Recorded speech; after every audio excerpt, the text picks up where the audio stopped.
Ciao les coupos, c'est Emulord et bienvenue pour ce nouvel envoyé spécial sur FF14 A Realm Reborn. L'actualité de jeu sera assez vivante pour le mois à venir, donc soyez sûr de rester dans le coin pour ne rien rater des infos qui vont filtrer au gré des événements, avec l'E3 en tête de proue bien sûr. En ce qui nous concerne aujourd'hui, nous allons traiter de l'événement communautaire qui s'est déroulé la semaine dernière à Nagoya, Japon, en présence, comme à l'accoutumée, du producteur Naoki Yoshida. Sans plus de cérémonie, retraçons ensemble et en ordre chronologique les différents apports des patchs 2.28 et 2.3 imminents qui ont été présentés au cours de cet event. Rapidement pour le patch 2.28, son arrivée le 5 juin prochain signera celle de la suite de la saga des armes antiques. Pour ceux qui ont déjà fait main basse sur des armes Animus, vous aurez la possibilité d'en augmenter encore les statistiques en les faisant évoluer en armes Novus. Leur particularité, c'est qu'enfin, il sera possible de personnaliser un peu les statistiques de l'arme Assagiz, notamment en utilisant une monnaie qui s'appelle les Alexandrites. Enfin, le niveau d'objet continue d'augmenter linéairement pour atteindre le palier des 110. Conjointement à cela, nous aurons le droit comme d'habitude à de menus correctifs que je vous laisse le loisir de découvrir sur ces slides. On note quand même 2-3 choses assez intéressantes, comme l'implémentation d'un carnet d'exploration, on parle entre autres d'atteindre des endroits vraisemblablement difficiles d'accès, mais aussi de challenges autour de la fonction saut de nos personnages, ou encore l'ajout d'une petite fonctionnalité dont on nous parle depuis bien avant l'arrêt des serveurs de la V1 en novembre 2011, la possibilité de se téléporter en utilisant sa carte du monde. Enfin, dans l'optique constante de mettre les disciples de la main à l'honneur, sachez que réparer votre équipement vous-même sera à l'avenir 2 fois plus efficace que d'utiliser un personnage non jouable. Cela devra en satisfaire quelques-uns pour qui l'auto-réparation pouvant s'avérer fastidieuse était tombée dans l'oubli depuis bien longtemps déjà. Bon, j'avais dit rapide, mais j'ai encore une petite chose à rajouter. Les filtres d'illusion, vous savez, ces petites fioles qui vous permettent de changer l'apparence de votre personnage seront disponibles à la vente et achetables en lot, leur prix ne devrait pas dépasser la dizaine d'euros à l'unité. A savoir qu'en faisant l'acquisition d'une fiole, un exemplaire sera distribué à tous vos personnages. Voilà qui conclut donc notre première partie sur le patch 2.28. Et le nom de code de notre petit patch 2.3, Defenders of Earthsea, un titre porteur de plein de promesses me direz-vous, et vous n'aurez pas tort. On fait très vite le lien sans trop vous spoiler avec la fin actuelle de l'histoire principale et bien évidemment avec le PVP à grande échelle, lui aussi à l'état de promesse depuis 2 ans déjà. Allez, réjouissez-vous, aucun des deux sujets n'aura été abordé au cours de l'event, mais pas d'inquiétude, l'équipe en avait quand même pas mal sous le coude pour tenter de nous tenir en haleine pendant l'heure et demie restante de direct. On commence du coup avec le nouveau primordial introduit en 2.3 qui n'est autre que Ramus, sans grande surprise. En dehors d'une poignée de visuels de l'arène de combat, on n'a pas eu beaucoup plus d'informations à son sujet.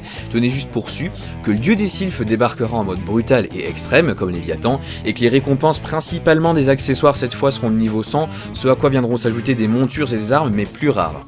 Un patch majeur, c'est aussi de nouveaux donjons et du remixage d'anciens lieux déjà explorés. On ne déroge pas à la règle et cette fois-ci, vous aurez tout d'abord la possibilité de découvrir l'île de Crève-Carène, au sud de la Nocea, la région maritime. Le boss est annoncé comme étant une pieuvre célèbre de la série, mystère.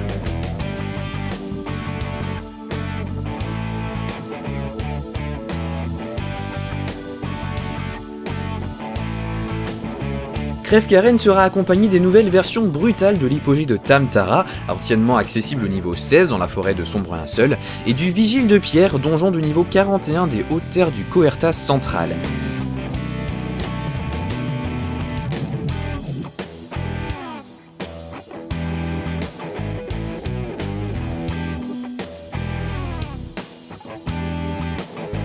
Notre seconde virée au vigile serait sinon destinée à renforcer nos relations avec la cité interdite d'Ishgard, un pas de plus pour voir ce qui se cache derrière ces portes donc. Assez singulier pour être noté, l'un des boss de ces 3 contenus sera gratifié d'un comportement aléatoire dans un jeu où la coutume est plutôt de leur faire suivre un pattern prédéfini. Affaire à suivre.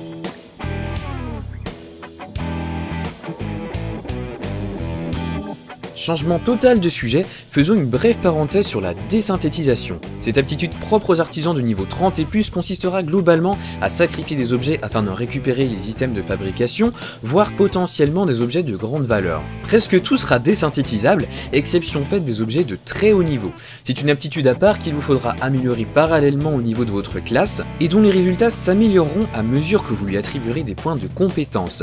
Attention toutefois, à l'image du leveling des chocobos, chaque classe aura sa propre capacité de désynthétisation et vous devrez répartir vos points de compétence entre les 8 classes d'artisanat, ce qui signifie en clair que toutes les classes ne pourront pas atteindre le niveau maximum, vous devrez faire des choix. Retour au combat car je vois que vous en mourrez d'envie. Les fans de ce système dans FF12 seront ravis d'apprendre que le patch 2.3 signe le retour des chasses aux monstres dans FF14. Contenu solo ou en groupe, vous gagnerez des points en vainquant les monstres désignés, dépendamment de leur rang de difficulté. Vous pourrez obtenir en échange des récompenses sympathiques comme des Memo Quartz Allagua ou soit dit en passant des Alexandrites. Un excellent contenu avec des excellentes récompenses, j'ai envie de dire que demander de plus. Enfin, puisqu'on adore regarder des slides, malheureusement pas de vidéo cette fois-ci, terminons par la seconde partie de la Tour de Cristal. Toujours prévu pour être un raid à 24 joueurs implémenté lors du prochain patch majeur, la suite de la tour s'est dévoilée en artworks seulement pour ce live. Elle devrait entre autres se présenter comme une alternative aux méandres de Bahamut pour augmenter le niveau d'objet de l'équipement endgame actuel et être une source d'Alexandrite supplémentaire.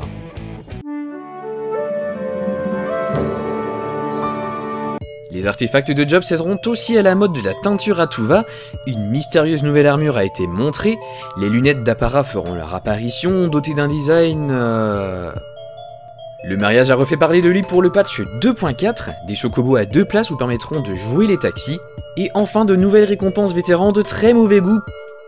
Ah oui, avant de conclure, si d'habitude on s'attend à avoir de nouvelles coupes de cheveux lors de l'arrivée d'un patch majeur, il semble qu'il faudra également cette fois compter sur l'apparition de nouvelles poses pour nos personnages debout et assis, toujours plus mignonnes les unes que les autres. Merci d'avoir regardé cet envoyé spécial en ma compagnie les amis, portez-vous bien et à très bientôt pour de nouvelles vidéos.